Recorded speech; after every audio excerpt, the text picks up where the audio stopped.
Hi, I'm here at the park. Katapos ko lang mag-jogging. Kapagod. So, pero masaya, okay lang siya. Ay, ito na yung yung kahapon di ako nakapag-record kasi may mga bisita. So, this is the, 7th and 8th. Kahapon, nag-edit ako saglit. Tapos, ngayon, wala pa akong ginagawa kasi nag-jogging nga ako.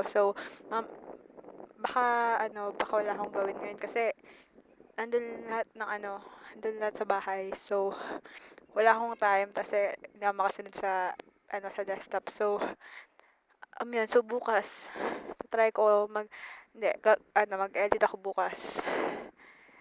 Tapos, yun lang. So, okay, bye-bye.